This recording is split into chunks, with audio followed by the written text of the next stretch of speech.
Hello दोस्तों, स्वागत है आप सबका मेरे YouTube channel Sachin education hub पर।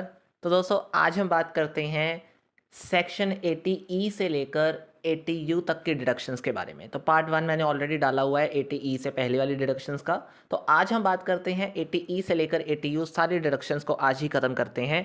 तो चलिए शुरू कर लेते हैं।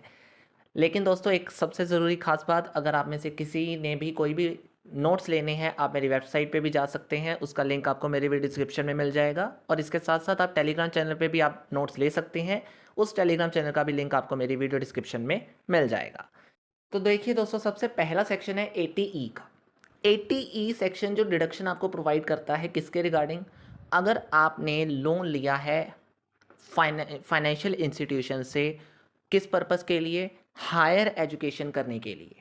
मींस आपने सीनियर सेकेंडरी की क्लासेस कर ली हैं, अब आप हायर एजुकेशन करना चाहते हो, बीकॉम या ग्रेजुएटेड क्लासेस में जाना चाहते हो, तो वहाँ पे कॉलेजेस वगैरह के लिए जो लोन हायर एजुकेशन के लिए आपको मिलता है, अगर आपने वो लोन अपने लिए या अपने रिलेटिव के लिए लिया है, तो वहाँ पे उस लोन के ऊपर भी जब आप इंटरेस्ट पे करोगे तो उस इंटरेस्ट का पूरा पैसा आपको माफ़ कर दिया जाएगा। यानी उसके ऊपर आपको पूरी डिडक्शन दे दी जाएगी 100%, इस केस यानी इस सेक्शन के अंदर 80E के अंदर।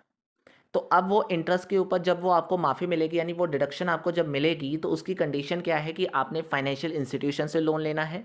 सेकेंडली, अपने लिए अगर लोन लिया है तो ठीक है, लेकिन अगर आपने रिलेटिव के लिए लिया है तो एक चीज़ जान लेना कि वो स्पाउस हो सकता है, चिल्ड्रन हो सकता है आपका, या फिर student home under the legal guardian, जो लीगल गार्डियन के अंदर आपका स्टूडेंट है वो।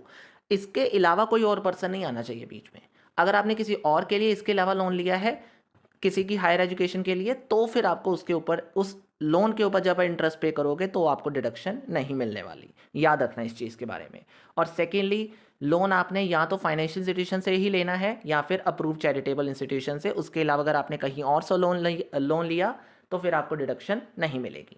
और इसके साथ साथ आपको जो डिडक्शन है वो मैक्सिमम 8 पीरियड्स के लिए मिलेगी, मतलब 8 ईयर्स के लिए मिलेगी, या फिर जब आपका लोन रीपे होने वाला है तब। ये मत सोचने लग जाना कि भाई मेरा लोन तो चार साल बाद ख़त्म होने वाला है और 8 साल तक मुझे डिडक्शन ही मिलती रहेगी। ऐसा कभी हो सकता है सरकार आपको ज़्यादा मुनाफा दे दे? कभी नहीं।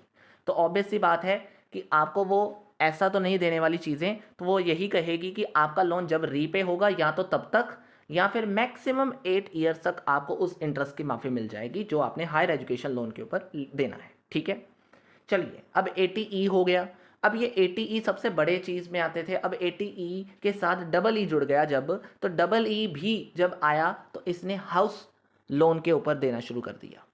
तो ये क्या था, जब आपने फर्स्ट हाउस परचेज करना है और होम लोन आपने लिया हुआ है, लेकिन ये है एक स्पेसिफिक प्रीवियस ईयर के बारे में बात की गई है। स्पेसिफिक मतलब इसमें आज के टाइम में कोई आपका इसका रोल नहीं है।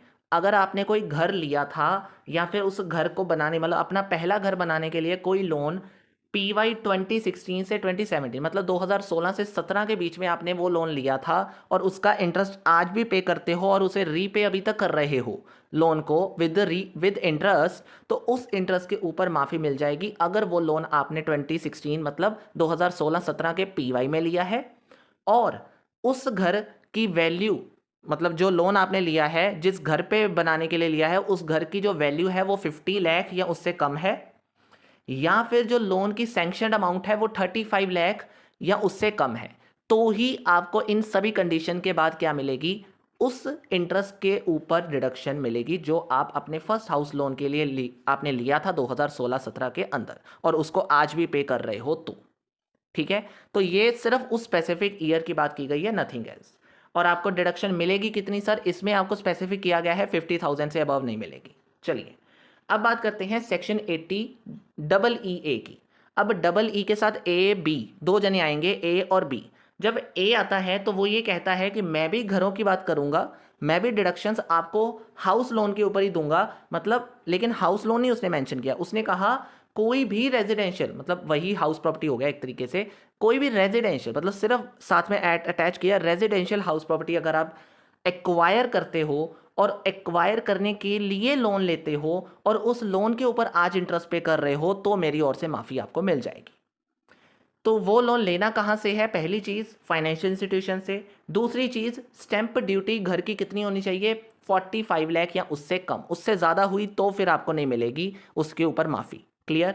इसके अलावा एक और चीज़ इसमें क्या ध्यान में रखनी है कि loan should be sanction between the period 1 अप्रैल 2019 से लेकर 31 मार्च 2022 के, मतलब जो लोन का पीरियड है सैंक्शन होने का, मंजूरी का, वो क्या होना चाहिए 1 अप्रैल 2019 से लेकर 31 मार्च 2022 के बीच बीच में। अगर आपने ये लोन लिया है और उसका इंटरेस्ट आज पे कर रहे हो और वो लोन आपने रेजिडेंशियल प्रॉपर्टी को एक्वायर करने के लिए लिया था और उसकी स्टैंप ड्यूटी वैल्यू घर की 45 लाख से कम है, तो फिर आपको ये सारी कंडीशंस के बाद क्या मिल जाएगा, इस इंटरेस्ट को पे करते टाइम डिडक्शन 80EE सेक्शन के अंदर मिल जाएगी। क्लियर।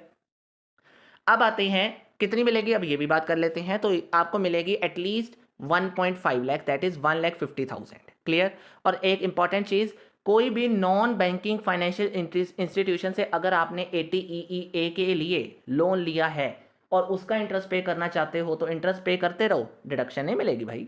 क्लियर है। चलिए 80EE अब बी आ गया। बी कहता था कि भाई मैं सभी से अलग हूं, मैं सबसे अलग हूं, मुझे माफ करो, क्योंकि मैं आज का ज़माना लेकर चलता हूँ, इलेक्ट्रिक व्हीकल के बारे में सोचता हूँ, तो इलेक्ट्रिक व्हीकल के बारे में मुझे दिखता है कि लोग ज़्यादा उसके ऊपर अटैच हो रहे हैं, तो उसके लिए लोन लेने वाले हैं आजकल। तो मैं उन लोन के ऊपर जो लोग इंटरेस्ट पे करेंगे तो मैं उनको माफ़ी देने वाला हूँ। मतलब क्या था कि अगर आपने इलेक्ट्रिक व्हीकल को परचेज करने के लिए कोई लोन लिया है और वो लोन के ऊपर इंटरेस्ट पे करोगे तो आपको डिडक्शन 80EE दे देगा सेक्शन, और ये कितनी देगा, ये भी आपको उतनी ही देगा जो इसका बड़ा भाई देगा, यानी 80EE, दैट इज 1,50,000। अब बात आती है कि सर ठीक है दे दिया, अब कितनी कितनी कंडीशंस को फुलफिल करना है इसमें भी देख लेते हैं। सर असेस्ड इंडिविजुअल होना चाहिए, वो तो पता है, कंपनी नहीं ले सकती ना, ये भी ध्यान रखना है। और उसके बाद है सर इलेक्ट्रिक व्हीकल को परचेज करने के लिए लेना है, ये दूसरी कंडीशन है, तभी आपको इस सेक्शन में मिलेगी। नंबर 3, सर नॉन बैंकिंग से भी ले सकते हो, कोई मैटर नहीं करता इसमें। पहले ऊपर वाले बड़े भैया से नॉन बैंकिंग में नहीं ले सकते, लेकिन छोटे भैया से ले सकते हो, ठीक है। और इसके बाद सबसे इंपॉर्टेंट चीज़, उसका पीरियड क्या था सर, 1 अप्रैल 2019 से लेकर 2022 तक, लेकिन इसका क्या है 2019 से लेकर 2023 तक। बड़े भैया है ना, नहीं छोटे भैया हैं, इसलिए थोड़ा सा एक ज़्यादा देते हैं ना साल, फिर उसको लेट आए थे, लेकिन आए तो बराबर में थे, लेकिन एक साल ज़्यादा ले गए, चलो कोई बात नहीं, छोटा है थोड़ा दान देते हैं हम। वो आपको दान दे रहा है, क्यों, क्योंकि अगर आपने लोन सेंक्शन इस पीरियड में करवाया है तो क्या मिलेगा आपको, मैक्सिमम 1,50,000 और डिडक्शन मिल जाएगी इस केस के अंदर। चलिए अब आए है, अब जो जो सेक्शन है ना हमारा, ये सबसे इंपॉर्टेंट सेक्शन है इनकम टैक्स का अभी तक के लिए, donation 80G। 80G is the confirmed regarding the donation. ये डोनेशन सेक्शन है, डोनेशन अगर आप देते हो तो ये सेक्शन के अंदर आपको डिडक्शन मिल जाएगी, लेकिन उसके लिए आपको बहुत सारी कंडीशंस का सामना करना पड़ेगा। वो क्या है, अब पूरा करना है कंडीशंस को तो कुछ पढ़ना भी पड़ेगा। तो देख लीजिए, अगर आप डोनेशन देते हो तो आपको डिडक्शन मिलेगी कि नहीं मिलेगी।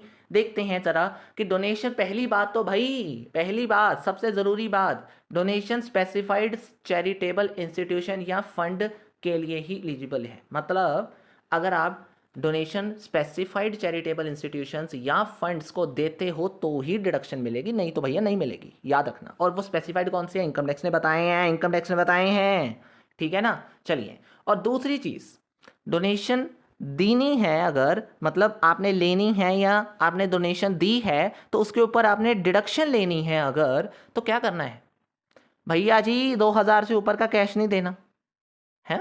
क्या बोले आप, 2,000 से ऊपर का कैश, अरे कैश सिर्फ 2,000 तक चलेगा डोनेशन में। अगर अच्छा हम डोनेशन 1,000 के भी दे सकते थे तो फिर हम कैश दे देते हैं, नहीं जी ऐसा कुछ नहीं करना आपने। कुछ ऐसे इंस्टीट्यूशन है जो 2,000 की देंगे तो वो कहता है भाई रख ले, मैं 2,000 का क्यों दूंगा, फिर सीधी सी बात है ना। या फिर 2,000 करके कैश वो दे रहा है, तो ऐसा नहीं चलने वाला। सिंपल सी बात है, 2,000 तक का आप कैश दे सकते हो डोनेशन के लिए, ठीक है ना। अदरवाइज 2,000 से ऊपर आपने अगर डोनेशन देनी है किसी भी इंस्टीट्यूशन के अंदर तो भाई एक इंपॉर्टेंट चीज़ नोट आउट कर लेना, फिर कैश नहीं चलेगा। डिडक्शन लेनी है अगर तो फिर भैया कैश नहीं चलेगा, फिर आपको अदर इलेक्ट्रॉनिक मोड के जरिए ही क्या मिलेगी, डिडक्शन मिलेगी। यानी आप ऑनलाइन पेमेंट करिए, आप किसी को बैंक के थ्रू करिए, डोनेशन दीजिए, कोई मैटर नहीं करा, लेकिन कैश में नहीं देना अगर आप 2,000 से ऊपर के और चले जाते हो तो। अगर कैश में डोनेशन गई है ना तो भैया माफ़ करना, डिडक्शन नहीं मिलने वाली आपको 80G भी, ठीक है। अब 4 तरीके से डिडक्शन देती है ये सेक्शन, ठीक है ना। 4 तरीके कौन से हैं, पहला है डोनेशन क्वालिफाइंग फॉर 100%, मतलब सीधी सी बात है, क्वालिफाइंग एक होता है क्वालिफाइंग अमाउंट वर्ड, ठीक है ना। तो इनकम टैक्स कहता है, सरकार कहती है कि भाई ठीक है हम आपको डोनेशन दे रहे हैं, मतलब डोनेशन के ऊपर डिडक्शन दे देंगे, लेकिन 4 कैटेगरीज के बांट कर। ठीक है, वो 4 कैटेगरीज कौन सी हैं? अगर आप हमारे फंड्स में, मतलब अप्रूव्ड फंड, अप्रूव्ड इंस्टीट्यूशन या अप्रूव्ड फंड जो इनकम टैक्स ने बताए हुए हैं या जो सरकार ने लिखे हुए हैं उनमें पैसा डालते हो तो 100% डिडक्शन है। कोई मैटर नहीं करता कौन सी क्वालिफाइंग अमाउंट को पूरा करना है नहीं करना है, छोड़ो। क्लियर है? इसमें क्या कौन कौन से आते हैं सर? जैसे कि नेशनल डिफेंस फंड हो गया बाय द सेंट्रल गवर्नमेंट, ठीक है, पीएम नेशनल रिलीफ फंड हो गया, अप्रूव्ड यूनिवर्सिटीज़ में आती है, सीएम अर्थक्वेक रिलीफ फंड हो गया, कोई भी स्टेट गवर्नमेंट का फंड हो गया, मेडिकल रिलीफ के लिए फंड हो गया, क्लीन गंगा फंड हो गया। ये सारे फंड जो हैं सरकार के बनाए हुए हैं ना, तो सरकार द्वारा बनाए गए फंडों में क्या करते हो भैया? आप पैसा डालोगे ना, तो पैसा डालते हो डोनेशन के रूप में तो डिडक्शन ले सकते हो, और वो भी 100%। कोई क्वालिफाइंग अमाउंट नहीं है उसमें, कोई क्वालिफाइंग अमाउंट नहीं है। ठीक है, चलिए उसके बाद, हाँ जी, तो अब अगला क्या है? Gandhi family fund. अब गांधी फैमिली फंड इसमें क्यों डाला गया भाई? मुझे ये देखो, गांधी फैमिली का मैंने क्यों नाम रखा, क्योंकि ज़्यादातर फंड जो है ना वो गांधी फैमिली से रिलेट करते हैं। गांधी फैमिली यानी गांधी फैमिली से ही इनके नाम जुड़े हुए हैं, इसलिए मैंने इसे गांधी फैमिली फंड कहा। और 50% मिलेगी इसमें, यानी आपने अगर आपने डिडक्शन लेनी है तो 50% डिडक्शन मिलेगी आपको इस केस में।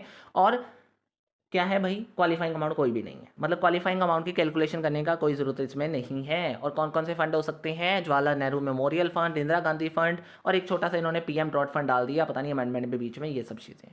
लेकिन मेनली इसका गांधी फैमिली से लिंक्ड है। ठीक है ना, चलिए अब आते हैं क्वालिफाइंग अमाउंट। मतलब इन्होंने कहा डिडक्शन लेनी है, हाँ जी लेनी है सर, लेनी है, किसी में भी ले लो, किसी डोनेशन में भी ले लो, मतलब वो कहते हैं किसी में भी लेनी है ले लो, लेकिन एक मिनट रुको, आपको क्वालिफाइंग अमाउंट को पूरा करना पड़ेगा। तो उन्होंने विदाउट क्वालिफाइंग के 2 केस रख दिए, एक 100% अपने में पैसा डलवा दो, यानी सरकार के पास पैसा डलवा दो किसी भी फंड में, दूसरा गांधी फैमिली में डलवा दो, 50% ले जाओ विदाउट क्वालिफाइंग अमाउंट अगर आप चाहते हो। लेकिन अब आपको क्वालिफाइंग लिमिट पूरा करना पड़ेगा। सर ये क्वालिफाइंग अमाउंट है क्या, बोलते जा रहे हो? बताता हूँ। क्वालिफाइंग अमाउंट का मतलब है 10% of gross total income, adjusted gross total income, sorry 10% of adjusted gross total income. Sir ये अब वर्ड एडजस्टेड क्या है? एडजस्टेड, एडजस्टेड का मतलब है कि ग्रॉस टोटल इनकम मेरी जितनी आई है उसमें मैंने सारी डिडक्शंस को माइनस कर दिया, लेकिन एटीजी को छोड़ दिया। सारी, जैसे कमीशन निकालते थे ना अकाउंटिंग के अंदर, सारा कुछ माइनस करने के बाद ही कमीशन निकालते थे, सिमिलर ऐसे है भाई। ग्रॉस टोटल इनकम लीजिए, उसमें सारी एटीसी, एटीडी, एटीएफ, ये एटीजेजेए, एटीटीटीबी, ये सारी सारी सारी डिडक्शंस को माइनस करिए, और उसके बाद जो बनेगा वो बनेगा एडजस्टेड ग्रॉस टोटल इनकम, और उसके ऊपर लगाइए 10%। और वो 10% फिर क्या है? वो 10% फिर क्या है? वो 10% है आपका क्वालिफाइंग अमाउंट, और उस क्वालिफाइंग अमाउंट के ऊपर भी नहीं मिलेगी। सर ये क्या कहते हो यार आप? फिर मैच किया जाएगा, कंपेयर किया जाएगा। क्या कहा गया था? 50% आपको मिलेगी deduction subject to qualifying limit. अब ये समझो सब्जेक्ट, ठीक है ना।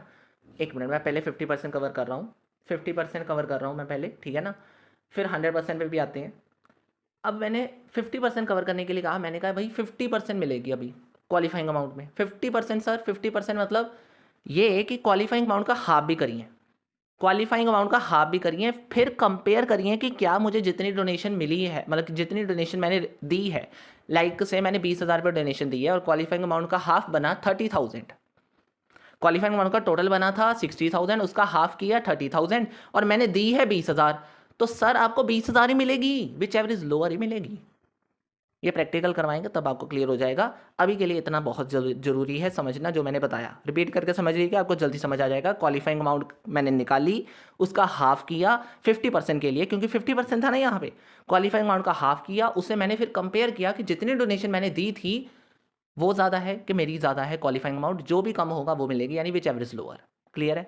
लेकिन अगर क्वालिफाइंग अमाउंट 15,000 होती और 20,000 आपकी डोनेशन होती तो फिर 15,000 मिलती, यानी विच एवरेज लोअर। क्लियर है? ये मतलब है। चलिए, तो ये था 50%। सर ये 50% क्वालिफाइंग अमाउंट में आएंगे कौन? सभी कैटेगरी के फंड, सभी कैटेगरी के फंड जो बच गए, जो आने वाले नहीं थे ऊपर वाले केस में, वो अब आ गए। लेकिन स्पेसिफिकली इसमें क्या कहा गया? पुराने कोई भी religious places like temple, gurdwara, renovation repair के लिए कोई नोटिफाइड टेम्पल में आप पैसा देते हो, मॉस्क्यू में पैसा देते हो, गुरुद्वारा में पैसे देते हो, चर्च में पैसा देते हो, ये सब चीज़ें इसमें आ जाएंगी, ठीक है। लेकिन सर अब आते हैं 100% विद क्वालिफाइंग अमाउंट, मतलब मैंने क्वालिफाइंग अमाउंट निकाल ली और उसका हाफ नहीं करना है। अब मैंने 60,000 निकाली थी ना, अब 60,000 से ही कंपेयर करो, अब 60,000 से ही सीधे कंपेयर करो, अब हाफ नहीं करना, क्लियर है। अब आपको जितनी क्वालिफाइंग अमाउंट बनी है उतनी डिडक्शन नहीं मिलेगी, उसे कंपेयर किया जाएगा कि कितने डोनेशन आपने दी थी, जितनी आपने दी थी अगर वो कम है तो वो मिलेगी, अगर क्वालिफाइंग अमाउंट कम है तो क्वालिफाइंग अमाउंट मिलेगी, ये मतलब है इसका, क्लियर है। That is called 100% deduction. लेकिन सर किसको मिलेगी? सिर्फ दो कैटेगरीज को, सिर्फ दो कैटेगरी को। अगर एक कैटेगरी ऐसी है जिसमें फैमिली प्लानिंग प्रमोशन के लिए पैसा डोनेट किया जाता है और दूसरी कैटेगरी जो ओलंपिक एसोसिएशन हो रही है इंडिया में उनके लिए पैसा दिया जाता है, तो इन दो कैटेगरी के लिए अगर आप पैसा लगाते हो तो 100% मिलेगी, लेकिन क्वालिफाइंग अमाउंट के साथ। That is called ATG।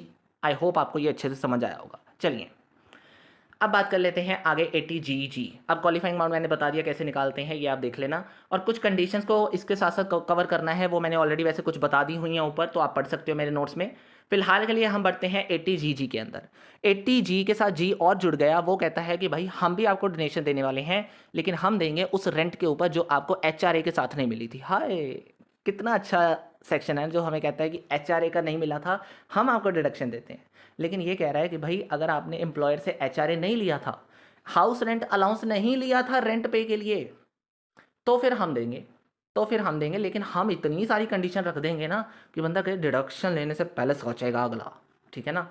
क्या मतलब है इसका कि expenditure incurred by him on the rent of furnish and unfurnished should be exceed 10% of his total income. भाई जो भी हमने खर्चा किया है अपने फर्नीचर या अनफर्निश घर के ऊपर, अकोमोडेशन के ऊपर, वो अपनी टोटल इनकम से 10% ज़्यादा होना चाहिए। क्या बात है यार, वो होगा ही ना, ऑब्वियसली है, लेकिन नहीं भी होगा तो फंस गए हम, फिर डिडक्शन नहीं मिलने वाली, ठीक है। अकोमोडेशन अपने काम के लिए नहीं रखना, ये भी पर्पस है इसमें। और दूसरा इसके केस में क्या करना है, बाकी सारी कंडीशन फुलफिल करके आनी है जो आपकी लैंड के रिगार्डिंग है, मतलब जो मैंने अकोमोडेशन खरीदा उसके रिगार्डिंग उस एरिया में अगर कोई कंडीशन फुलफिल नहीं की मैंने तो वो भी फुलफिल करनी पड़ेगी, नहीं तो मुझे डिडक्शन नहीं मिलने वाली। तो इतनी सारी मैं क्या कहूँ डिडक्शंस रखने वाले हैं ये इनकम टैक्स वाले, कि आपको मतलब डिडक्शन लेने के लिए कंडीशंस रखने वाले हैं ना ये, कि आपको उन कंडीशंस को फुलफिल करते ही टाइम लग जाएगा, ठीक है। चलो कोई बात नहीं, हमें अब मिलेगी कितनी डिडक्शन ये तो बताइए सर, ये तो बताइए। ये मिलेगी ATGG कहता है आपको मिलेगी maximum deduction for the lower of, तीन चीज़ों से लोअर ऑफ करना है हमने। एक्चुअल रेंट, उसमें से 10% of total income before deduction, ध्यान से समझिए, बिफोर अलाउइंग डिडक्शन, डिडक्शन से पहले वाली इनकम के ऊपर 10% आपने लगाना है, यानी ग्रॉस टोटल इनकम के ऊपर आपने 10% लगाना है। लेकिन ये सर एक मिनट, अब ध्यान से समझिएगा, ये 10% आपने टोटल इनकम का लगा के रेंट पेड में से माइनस किया, सेकंड भी फिर से टोटल इनकम लिखा है, लेकिन वो लिखा है एडजस्टेड वाला। अब मैं नहीं बताऊंगा एडजस्टेड क्या था, आपने समझ लिया है, ठीक है ना। तो ये टोटल इनकम वो है, उसका 25% करना है, फिर आपने 5,000 रुपये पर महीने की डिडक्शंस देनी है, यानी 12 महीनों के लिए आपकी क्या बन गई 60,000 रुपये पूरे साल की, बस। विच एवरेज लोअर, यानी अगर बाकी दो अमाउंट ज़्यादा हुई तो 60,000 तो मिलेगी, ये मतलब है इसका, ठीक है। ATGG क्या A, B और C, तीन जने आए, A, B और C। ए कहता है हाँ जी साइंटिफिक रिसर्च याद है कि नहीं है, 35 सेक्शन के अंदर आपको साइंटिफिक रिसर्च की कैटेगरी करवाई जाती थी, उसमें आप पैसा डालते थे और साइंटिफिक रिसर्च के लिए पैसा डालते थे तो 100% डिडक्शन लेकर जाते थे। हाय भाई 100%। वो था बिजनेस के केस में, कहते अगर आप रह गए तो चिंता क्यों करते हो भाईजान, आप चिंता क्यों करते हो, अगर आप रह गए हो और आप PGBP में नहीं आए थे, आप PGBP में कैलकुलेट ही नहीं कर पाए थे अपनी इस इनकम के लिए, आप थे ही नहीं उसमें, लेकिन आपने पैसा डाला था साइंटिफिक रिसर्च के लिए, तो क्यों घबराते हो। ATGG ए भाई साहब आए, कहते हैं ये लो डिडक्शन लीजिए, कितनी लेनी है, 100% हम देंगे, वहाँ पे भी 100 थी, हम भी 100 दे देंगे, बात ही खत्म, जितना पैसा डालोगे उतना ले जाओ वापस डिडक्शन, ठीक है ना। चलिए अब आते हैं ATGG B और C, ये मैं दोनों एक साथ ही पढ़ाता हूँ, क्यों, क्योंकि देखिए ज़रा, B कहता है कि कंपनी अगर पॉलिटिकल पार्टी में पैसा डालेगी, और C कहता है अगर कोई भी पर्सन पॉलिटिकल पार्टी में डोनेट करेगा, मतलब पॉलिटिकल पार्टी के लिए अगर कंपनी डोनेट करेगी तो B कहता है मैं देता हूँ डिडक्शन, अकेले बंदे कहते हैं हाँ जी यार कंपनी को दे रहे हो हमें भी तो दे दो, सी कहता है रुको रुको रुको मैं आ रहा हूँ मैं देता हूँ, ठीक है ना। यानी ATGGB कहता है कि कंपनी दे दे, मतलब कंपनी अगर डालती है पॉलिटिकल में तो कंपनियों को GGB देगा, और अगर कोई भी पर्सन डाल देगा पॉलिटिकल पार्टी में पैसा डोनेट करने के लिए तो उनको GGC दे देगा। कितनी मिलेगी सर? 100 बात ही खत्म। चलिए साथ में कुछ इंपॉर्टेंट नोट्स लिखे हैं, नोट्स में पढ़ लेना, कुछ लाइंस लिखी हुई हैं। चलिए अब आते हैं 80JJA के अंदर। 80JJA किसकी है? Deduction in respect of employment of new employees. New employees के लिए भी आपको मिलेगी, लेकिन सिंपल बताऊंगा कुछ कंडीशन के साथ कि 30% एडिशनल एम्प्लॉय को मिले, मतलब 30% एडिशनल एम्प्लॉय कॉस्ट।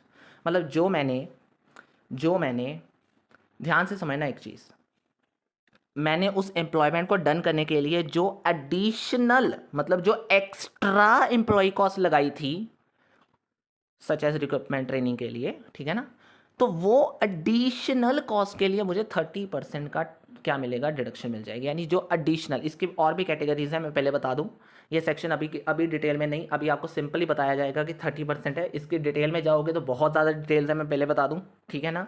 इसमें डेज का भी कोई रिलेटेड है, बहुत सारी चीज़ें हैं, तो वो अलग से देखेंगे। लेकिन अभी के लिए आपको कितना याद रखना है? सिर्फ कुछ 2-4 कंडीशंस के बारे में आपने देखना है, लेकिन सबसे इंपॉर्टेंट क्या देखना है कि अगर 80JJA आता है तो आपको सिर्फ 30% उस एडिशनल कॉस्ट का करना है जो आपने पे करी है। अब वो एडिशनल कॉस्ट के लिए बहुत सारी कैटेगरीज हैं, वो अलग से समझाई जाएंगी एक सेक्शन को बना के, ठीक है ना। चलिए अभी के लिए आपने इतना ही समझना है, लेकिन वो आप क्या देख रहे हो? इन PY for 3 annual years, sorry 3 assessment year, ध्यान से समझ लेना, 3 असेसमेंट ईयर की बात की जा रही है यहाँ पे, क्लियर है। चलिए अब बात खत्म, अब जल्दी ख़त्म करेंगे, क्या है, क्योंकि ना जी ख़त्म हो गया, ये ई वाले बड़े थे यार, ये हो गए ख़त्म। अब आते हैं 80 QQB, 80 RRB, ये सब चीज़ों के ऊपर, ठीक है ना। ये है इनकम बेस्ड डिडक्शन, यानी इनकम हुई थी उसके बेस पे डिडक्शन मुझे मिल रही है। तो इनकम बेस्ड डिडक्शन में आती है QQB कि मुझे अगर रॉयल्टी मिली, भैया मैं तो बुक बनाता हूँ, मैं तो बनाता हूँ, बिल्कुल बनाता हूँ, अगर मुझे रॉयल्टी मिलती है, लेकिन देखिए ज़रा कितने कितने सरकार ना वो होती है, मतलब कितनी अच्छी है सरकार हमारी, वो कहती है कि वह डिडक्शन ही लायबल है, सॉरी मैं ज़्यादा हिंदी में हो गया, मतलब वही डिडक्शन आपको मिलेगी जो एक रेजिडेंट है इंडिया का, और दूसरा लिटरेसी की बुक बनाता है, आर्टिस्ट की मतलब आर्टिस्टिक, सॉरी फॉर दैट, और साइंटिफिक। वाओ क्या बात है यार, ये 3 तरह के नाम सुनने में ही बहुत अच्छे लग रहे हैं मुझे। तो इन तीनों की कैटेगरी में अगर आपको रॉयल्टी मिलेगी तो मैंने कभी बुक ही नहीं बनानी, ठीक है ना। चलो जो बनाते हैं बहुत अच्छी बात है। तो इन तीनों कैटेगरी में अगर आप बनाते हो अपनी बुक और आपको उसके ऊपर रॉयल्टी मिलती है भाई साहब, तो उस रॉयल्टी के ऊपर डिडक्शन है। सर मैं डिडक्शन लेने के लिए इतनी खतरनाक बुक बनाऊँ? चलो कोई बात नहीं, लेकिन बनानी पड़ेगी अगर आप डिडक्शन लेते हो, लेकिन बनाए क्यों, रहने दो, रॉयल्टी का केस ही ख़त्म कर दो, ठीक है ना। लेकिन हाँ कितनी मिलेगी ये भी देखते तो जाओ ना, कई बार होते हैं कि प्रोफेशन बेसिस मिल जाती है ये डिडक्शन, तो क्या मिलेगी? जितनी मिली है वो, या फिर 3 लाख रुपीज़ विच एवरेज लेस, यानी 3 लाख तक स्टैचुरी लिमिट है, या फिर जितनी मिलेगी रॉयल्टी उतनी। लेकिन एक साथ में चीज़ जोड़ दी गई, वो ये कहा कि अगर आपने लमसम में नहीं लेनी, थोड़ी थोड़ी करके रॉयल्टी ली है, अदरवाइज देन बाय लमसम, मतलब otherwise by way of lump sum आपने कोई कॉपीराइट फीस को रिसीव करा है, तो वहाँ पे 15% ऑफ बुक सोल्ड अमाउंट की रॉयल्टी आपको क्या मिल जाएगी? एज अ डिडक्शन मिल जाएगी। यानी जितने की मैंने बुक सोल्ड करी है उसका 15% मुझे डिडक्शन में दे दिया जाएगा। क्लियर है? ये था सिर्फ उसके लिए जो by way of lump sum, otherwise by way of lump sum है, ठीक है। चलिए अब आते हैं 80 RRB के अंदर। अब RRB क्या है? RRB भी रॉयल्टी है, आर फॉर रॉयल्टी ही है भाई, आर फॉर रॉयल्टी भी है। अब ये रॉयल्टी है पेटेंट्स के ऊपर, ये रॉयल्टी है पेटेंट्स के ऊपर, और ये मिलेगी उनको ही जो रजिस्टर्ड है इंडिया में, रेजिडेंट है इंडिया में, वो तो क्लियर सी बात है ना सर, ये तो पता ही है। और लेकिन मिलेगी कितनी? सिंपल सी, पढ़ के चले जाओ आगे, इनको भी 3 लाख रुपए मिलने वाली है, बस बात खत्म, 3 लाख रुपए, क्लियर है। चलिए ज़्यादा कोई कंडीशन नहीं है इसकी। TTA और TTB, TTA कहते हैं भाई साहब सेविंग अकाउंट खोला है बैंक में, हाँ जी सर मिला है, खोला है हमने, इंटरेस्ट मिलता है, हाँ जी मिलता है सर, तो ठीक है ना, ठीक है भाई ले लो इंटरेस्ट, मिल जाएगी डिडक्शन। कितने की सर? 10,000 तक। ओ भाई, पूरे साल में 10,000 का इंटरेस्ट मिडिल क्लास का कभी बनता ही नहीं है, लेकिन जो महान बंदे हैं उनका बनता है भाई, बनता है। तो वो कहते हैं, चीखते हैं, दीजिए दीजिए डिडक्शन हमें। तो 10,000 की डिडक्शन दी हुई है सरकार ने। कहते हैं सेविंग कर रहे हो तो भाई हमारे पास पैसा रहता है, तो हम आपको क्यों ना डिडक्शन दें। तो 10,000 की देते हैं, वो पूरे साल की मिला के 10,000 की डिडक्शन मिलती है सेविंग इंटरेस्ट के ऊपर। बहुत अच्छी बात है ना? बिल्कुल सही सर, बिल्कुल सही। ओके, तो 10,000 या विच एवरेज लेस, ये मत बोलना बाद में पता चले कि 10,000 मांगने लग जाओ, ठीक है ना? चलिए, और टीटीबी क्या कहते हैं सर? सर ये था जो ऊपर वाला केस बताया ना 10,000, ये है आम जनता के लिए जो सीनियर सिटीजन के अंदर नहीं आती।